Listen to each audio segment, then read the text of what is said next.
Yes, mantap, doa bobotoh Persib terkabul.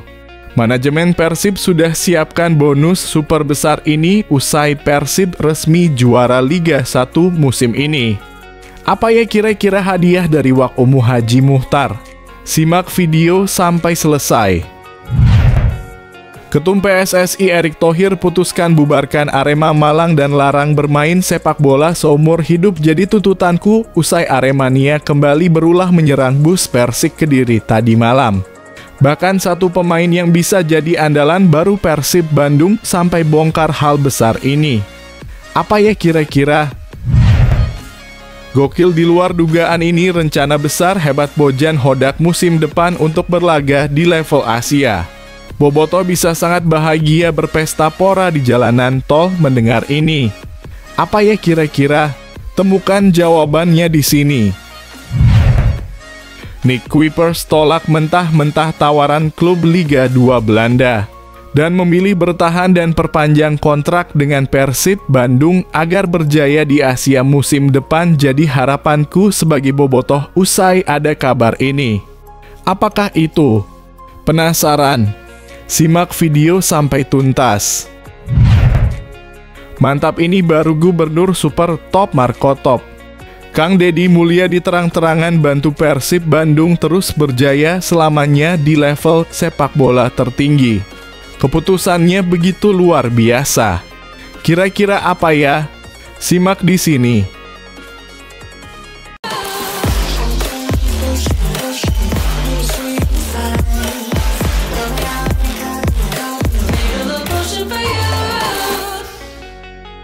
Mohon subscribe channel YouTube ini supaya gak ketinggalan berita Persib Bandung. Yes, mantap, doa bobotoh Persib terkabul. Manajemen Persib sudah siapkan bonus super besar ini usai Persib resmi juara Liga 1 musim ini. Apa ya kira-kira hadiah dari Wak Umuh Haji Muchtar? Simak video sampai selesai. Manajer Umuh Muchtar sudah menyiapkan bonus besar bagi Persib setelah berhasil menjadi juara Liga 1 musim ini. Menurut Umuh Muchtar, bonus yang akan diberikan olehnya kepada skuad Persib sangat istimewa dan berbeda dari tahun-tahun sebelumnya. Kendati tak menyebutkan secara rinci nominalnya, Umuh memastikan dirinya siap menggelontorkan dana dalam jumlah besar sebagai bentuk apresiasi atas perjuangan para pemain dan tim pelatih. Ya lumayan gede lah nanti yang tidak pernah saya berikan selama jadi manajer, kata Umuh Muchtar. Bonus tersebut diyakini menjadi bentuk dukungan moral menjelang 2 laga terakhir yang krusial bagi Maung Bandung. Persib masih harus menghadapi Persita Tangerang dan Persis Solo dalam sisa pertandingan Liga 1 musim ini. Umuh pun memberikan pesan tegas kepada Mark Locke dan rekan-rekan satu timnya agar tampil habis-habisan dan tidak lengah. Menurutnya, kemenangan dalam 2 laga tersebut sangat penting untuk memastikan gelar juara berada di tangan Persib. Harus menang dan minta wasit yang benar, pungkasnya. Dengan motivasi tambahan dari manajer senior seperti Umuh Muchtar, akankah Persib tampil konsisten dan menutup musim dengan manis? Apa pendapatmu tentang strategi bonus besar ini? Yuk tinggalkan komentarmu. Ketum PSSI Erick Thohir putuskan bubarkan Arema Malang dan larang bermain sepak bola seumur hidup jadi tuntutanku usai Aremania kembali berulah menyerang bus Persik Kediri tadi malam. Bahkan satu pemain yang bisa jadi andalan baru Persib Bandung sampai bongkar hal besar ini. Apa ya kira-kira? Sekelompok penggemar Arema FC diketahui melakukan serangan terhadap sebuah bus yang membawa para pemain dan ofisial Persik Kediri. Dalam sebuah video yang tersebar di media sosial X diketahui bus yang membawa para pemain, pelatih, dan ofisial tim Persik mendapat serangan. Jendela penumpang sebelah kiri pecah akibat lemparan batu. Lemparan batu tersebut datang dari arah supporter lawan yang telah berada di luar stadion. Video tersebut akhirnya langsung menyebar dengan cepat di jagat media sosial. Hal ini juga langsung ditanggapi oleh salah satu pemain Persik yakni The Valente. Beberapa waktu lalu, Ze sempat membuat sebuah Instagram story. Dalam unggahan tersebut, pemain asal Portugal itu menunjukkan kondisi jendela bus yang pecah akibat serangan batu. Tak hanya itu, Ze merasa bahwa dunia sepak bola Indonesia tidak pernah belajar dari kesalahan masa lalu. Banyak pendapat yang mengatakan bahwa supporter Arema harusnya yang paling berbenah. Mereka harus berbenah agar kejadian seperti Kanjuruhan 2022 lalu tidak terulang lagi. Sayangnya aksi anarkisme ke klub lawan kembali terulang. Ze melanjutkan bahwa dirinya tidak ingin melanjutkan masalah soal ini. Ia merasa lebih baik menyimpan pendapatnya sendiri dibanding mengungkapkannya ke publik.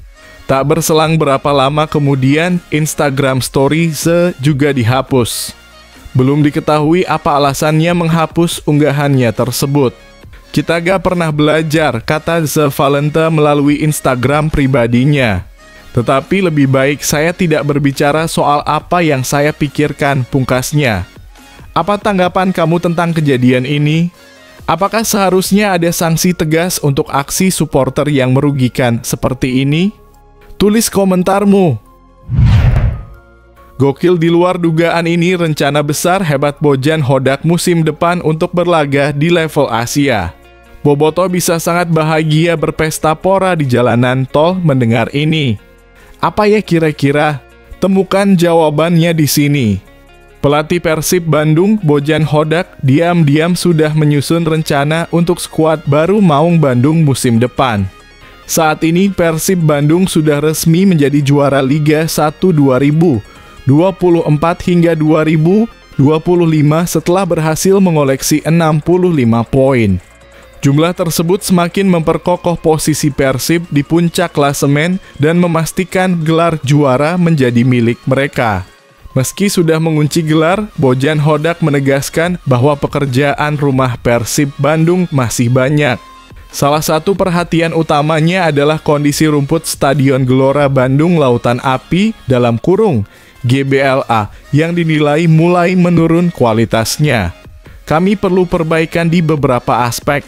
Klub saat ini tengah mendorong perbaikan fasilitas latihan dan rumput di GBLA juga butuh perhatian serius, kata Bojan Hodak. Tak hanya soal infrastruktur, pelatih asal Kroasia ini juga telah mulai menyusun strategi untuk membentuk skuad musim depan. Kami harus mulai mempertahankan pemain kunci dan juga mendatangkan pemain baru untuk memperkuat area tertentu, terang Bojan. Bahkan regenerasi skuad juga masuk dalam rencana Bojan Hodak untuk musim depan yang menunjukkan bahwa dirinya tak hanya berpikir jangka pendek. Belum bisa saya komentari sekarang. Kita lihat saja nanti, tuntasnya. Menurut kamu, siapa saja pemain yang layak dipertahankan Persib dan posisi mana yang perlu diperkuat musim depan? Yuk, beri pendapatmu di kolom komentar.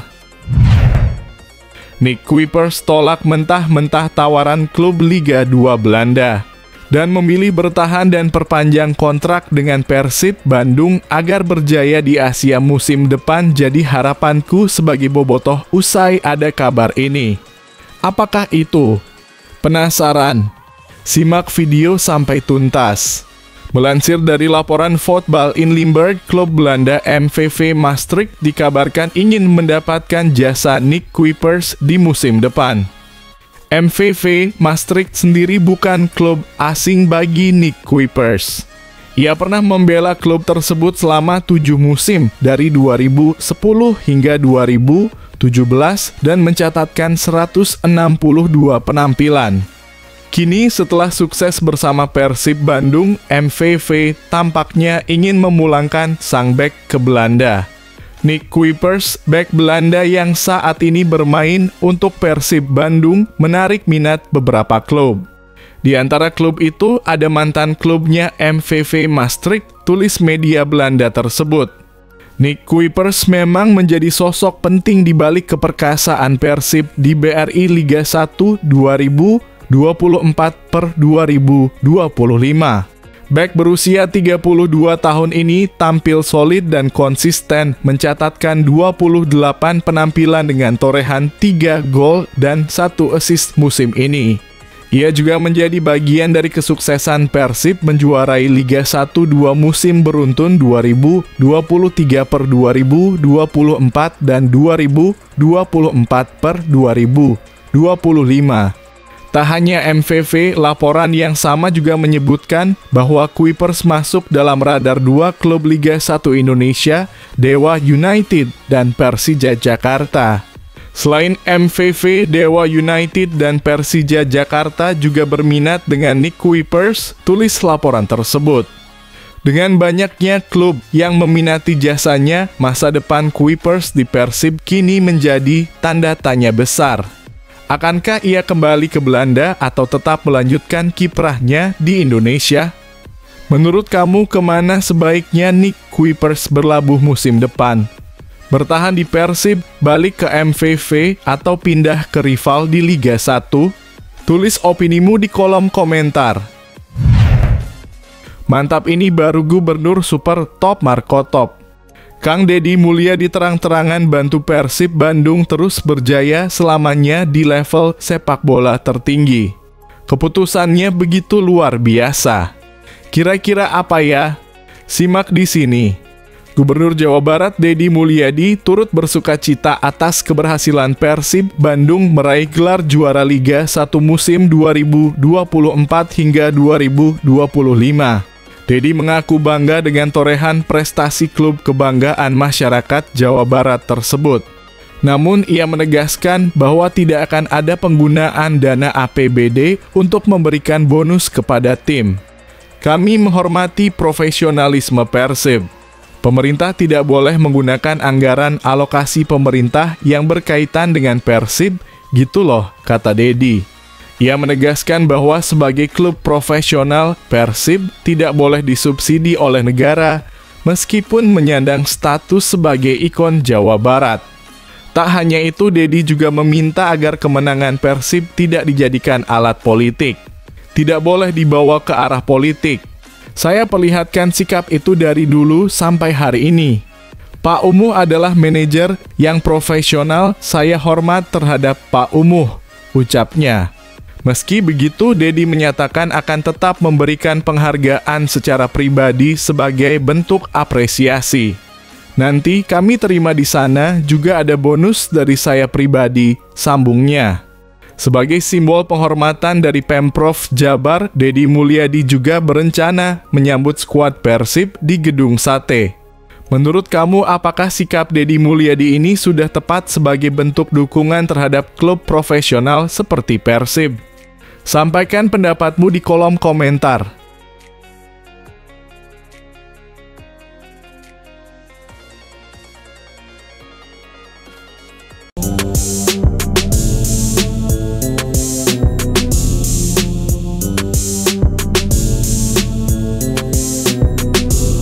Cina jangan dulu senang.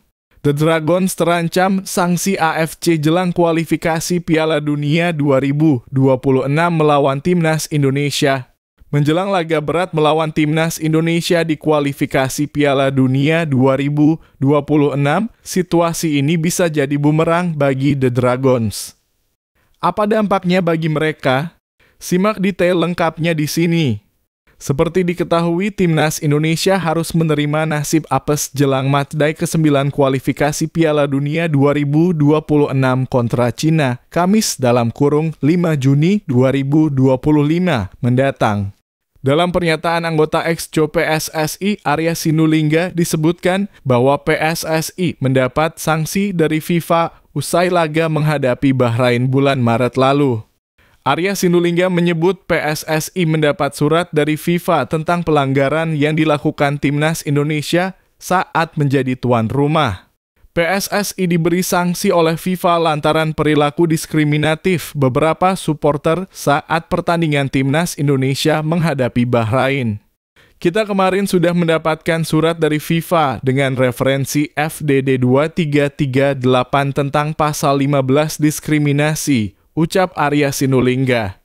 Jadilah keputusan dari FIFA yang menyatakan bahwa PSSI harus bertanggung jawab terhadap perilaku diskriminatif supporter pada saat pertandingan Indonesia melawan Bahrain yang dimainkan 25 Maret 2025 yang lalu jelasnya. Akibat insiden yang terjadi, PSSI dijatuhi sanksi oleh FIFA dengan denda mencapai hampir 400 juta rupiah.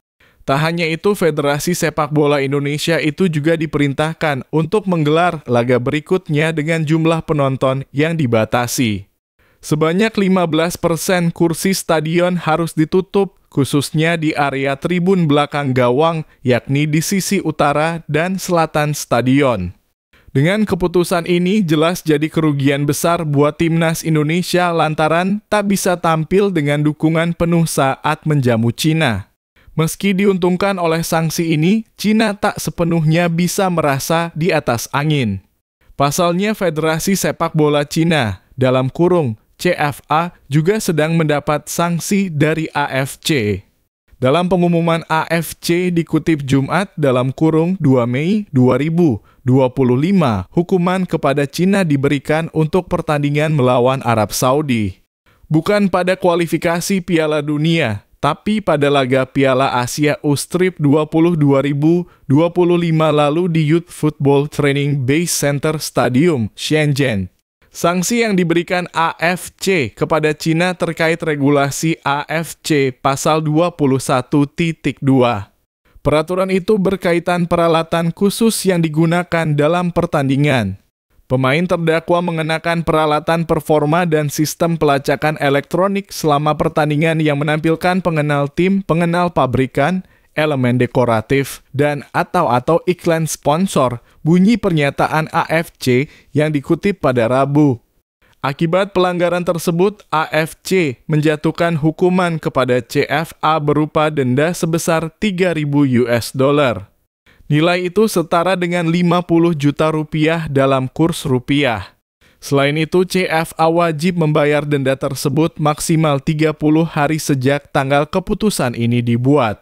Masa pembayaran denda itu seperti yang tertuang di pasal 11.3 Kode Disiplin dan Etika AFC. Artinya, sanksi denda itu harus lunas sebelum laga versus Timnas Indonesia di Jakarta. Asosiasi Sepak Bola Tiongkok diberitahu bahwa pelanggaran berulang terhadap ketentuan ini dapat dikenakan hukuman yang lebih berat, jelas AFC. Sementara itu dalam pertandingan babak perempat final tersebut, Arab Saudi meraih kemenangan dengan skor 1-0 lewat gol tunggal Amar Hamad Al-Yuhaibi di masa injury time. Pelapis Jepang bukan kaleng-kaleng. Timnas Indonesia harus waspada. Meskipun bukan tim utama, kualitas teknis dan kedisiplinan pemain Jepang tetap di level atas. Jangan sampai lengah karena kesalahan kecil bisa jadi petaka. Laga melawan Jepang akan jadi ujian sesungguhnya. Simak ulasan lengkapnya sekarang. Pelatih Australia Tony Popovich menilai bahwa Jepang tetap bakal menakutkan meski mereka menurunkan pemain pelapis saat lawan Australia dan Timnas Indonesia. Jepang dijadwalkan akan menghadapi laga ke-9 dan 10 grup C putaran ketiga kualifikasi Piala Dunia 2026 zona Asia pada Juni 2025. Tim berjuluk Samurai Biru tersebut dijadwalkan akan bertandang ke markas Australia di Perth Stadium, Kamis 5 Juni 2025. Setelah itu, Jepang akan menjamu Timnas Indonesia dalam laga terakhir putaran ketiga di Suita City Football Stadium, Selasa 10 Juni 2025. Pertandingan melawan Australia dan Timnas Indonesia ini sebenarnya tak mempengaruhi Jepang. Pasalnya, tim asuhan Hajime Moriyasu tersebut dipastikan telah lolos ke putaran final Piala Dunia 2026. Ini karena Jepang sampai saat ini memimpin puncak klasemen grup C dengan mengemas 20 poin. Situasi ini membuat tim-tim yang ada di bawahnya tak akan mampu mengejar Jepang, sekalipun Australia yang saat ini berada di peringkat kedua dengan 13 poin. Untuk itu, jelang melawan Australia dan Timnas Indonesia ini membuat pelatih Jepang Hajime Moriyasu mempertimbangkan untuk menurunkan pemain pelapis. Hajime Moriyasu mengatakan bahwa ia ingin menurunkan pemain pelapis bukan untuk meremehkan Australia ataupun timnas Indonesia. Namun, ia ingin berbagi taktik dan memberi kesempatan kepada semua pemain. Saat Jepang ingin menurunkan pemain pelapis dalam laga melawan Australia maupun timnas Indonesia, pelatih Australia Tony Popovich menilai bahwa Jepang akan tetap menakutkan.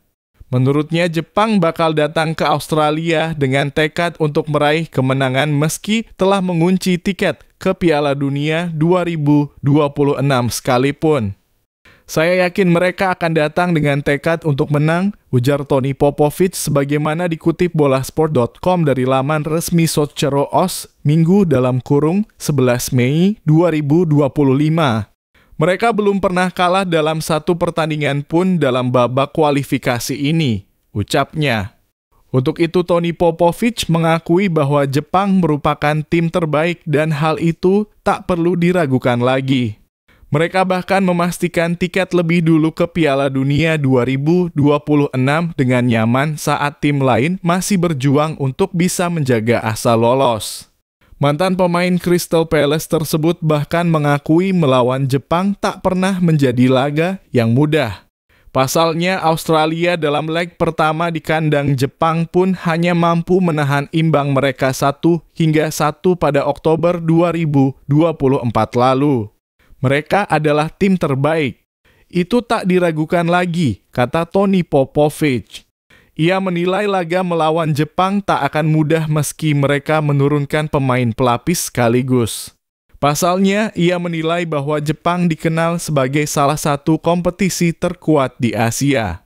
Oleh karena itu, apabila pemain pelapis yang bermain di Eropa ataupun pemain yang berkarier di J-League diturunkan melawan Australia maupun timnas Indonesia, ini dinilai tetap tak akan menjadi laga mudah karena para pemain yang diberi kepercayaan pasti ingin menunjukkan kualitas terbaiknya. Tony Popovich menilai para pemain yang dapat kepercayaan nanti pasti ingin bisa masuk skuad ke Piala Dunia 2026. Untuk itu, siapapun yang bakal bermain dalam 2 laga sisa ini, Jepang dinilai tetap menakutkan. Kami pernah melawan mereka di Jepang.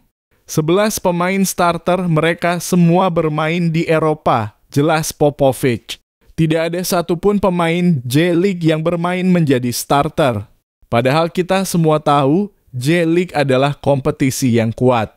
Jadi, jika mereka melakukan pergantian pemain, jika beberapa pemain J-League masuk, saya yakin mereka ingin membuktikan diri kepada pelatih karena mereka juga ingin ikut ke Piala Dunia, ungkapnya. Untuk itu, Popovich percaya siapapun yang bermain dalam laga melawan Australia akan tetap sulit dihadapi. Siapapun yang bermain, saya yakin mereka akan sangat termotivasi untuk tampil baik demi negaranya, dan itulah yang kami harapkan, tutur Popovich. Skuad Jepang memang dipastikan bakal tetap menakutkan meski mereka menurunkan pemain pelapis. Pasalnya dari pemanggilan sebelumnya dari 25 pemain yang dipanggil pada Maret lalu, hanya ada 5 pemain yang bermain di J-League. Mereka adalah kiper Keisuke Osaka dan Kosei Tani, serta 2 bek tengah Kota Takai dan Yuta Nakayama, dan 1 pemain sayap Yuto Nagatomo. Sementara itu pemain Jepang lainnya yang juga berada di bangku cadangan yakni ada Keito Nakamura dan Junya Ito main di Stade Reims (Prancis). Kemudian ada Joel Chima Fujitama bermain di Sint-Truiden (Liga Belgia) dan Ayumu Seko di Liga Swiss membela Grasshoppers. Dengan daftar pemain cadangan ini sekalipun, Jepang tak akan menjadi lawan yang mudah buat Australia maupun timnas Indonesia nantinya.